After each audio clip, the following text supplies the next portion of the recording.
पश्चिम बंगाल में उम्मीदवारों की लिस्ट का इंतजार हो रहा है। आज कभी भी टीएमसी लिस्ट जारी कर सकती है। बीजेपी ने भी 60 सीटों पर उम्मीदवार फाइनल कर लिए हैं, ऐसा बताया जा रहा है। बीजेपी की लिस्ट पर बड़े नेता लगातार मंत्रणा कर रहे हैं। पीएम मोदी खुद एक एक उम्मीदवार के बारे में जांच परख रहे हैं, क्योंकि प्रधानमंत्री को बीजेपी की लिस्ट में एक भी दागदार मंजूर नहीं।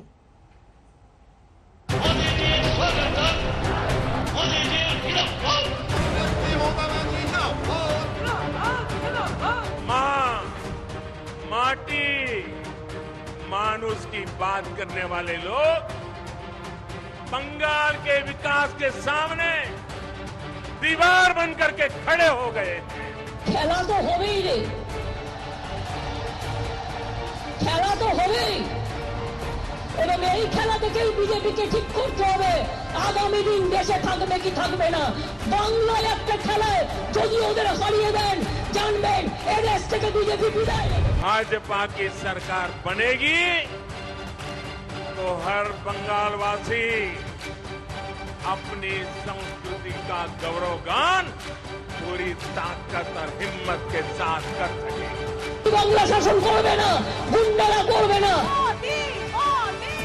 जब मोर्चे पर नरेंद्र मोदी उतर आए और जब मुकाबला ममता बनर्जी जैसी फाइटर से हो तो ऐसी ही धमक होती है। बयानों के अंगारे निकलते हैं, सियासत के शोले जलते हैं और ऐसा घमासान होता है कि जीत हार का अनुमान लगाना असंभव हो जाता है। तो दिल थाम कर कीजिए 7 मार्च की उस तारीख का इंतजार, जब कोलकाता के ब्रिगेड परेड ग्राउंड में प्रधानमंत्री मोदी की पहली रैली होगी। ऐतिहासिक परेड ग्राउंड से प्रधानमंत्री मोदी का चुनावी रथ बंगाल कूच करेगा। यानी 7 मार्च से जंगे बंगाल में प्रधानमंत्री मोदी का यलगार होने वाला है। इस लड़ाई में वो धार वो रफ्तार आने वाली है, जहां एक तरफ ममता दीदी तो दूसरी तरफ सीधे सीधे नरेंद्र मोदी होंगे। यानी 1 to 1 की जंग होगी और इसीलिए प्रधानमंत्री मोदी ने बंगाल चुनाव में अपनी सक्रियता बढ़ा दी है। वो फुल एक्शन में आ गए हैं। खबर है कि उम्मीदवारों के सिलेक्शन पर प्रधानमंत्री मोदी की पूरी नजर है। एक एक उम्मीदवार के नाम पर पीएम खुद चर्चा कर रहे हैं। उम्मीदवारों की प्रोफाइल, उनका बैकग्राउंड, सब पर प्रधानमंत्री की नजर है। उम्मीदवारों की पृष्ठभूमि की छानबीन सीधे पीएमओ से की जा रही है। टीएमसी से बीजेपी में आए नेता खास तौर पर पीएम की रडार पर हैं। प्रधानमंत्री नहीं चाहते कि बीजेपी की सूची में एक भी दागदार चेहरा हो। प्रधानमंत्री नहीं चाहते कि इस चुनाव में जबानी मर्यादा की सीमा टूटे। पीएम ने चुनाव प्रचार में संयमित रहने का फरमान पार्टी के नेताओं को जारी कर दिया है। खबर है कि बीजेपी की सूची जारी होने में देरी की एक बड़ी वजह ये भी है कि प्रधानमंत्री मोदी उम्मीदवारों की इमेज को लेकर बेहद गंभीर हैं।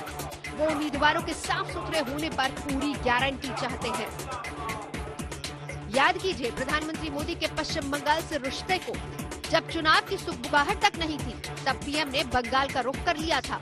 उनका बार बार बंगाल जाना, बंगाल के महापुरुषों से नाता जोड़ लेना, अपने बयानों से बंगाल को बार बार सियासी संदेश देना, मोदी ने मंजिल काफी पहले तय कर ली थी। बीजेपी को बंगाल चाहिए क्योंकि बंगाल महज एक सूबा नहीं, सांस्कृतिक श्रेष्ठता का प्रतीक भी है और इसीलिए प्रधानमंत्री मोदी के लिए इस जंग में जीत जरूरी है। दिल्ली से हिमांशु मिश्रा के साथ आज तक ब्यूरो।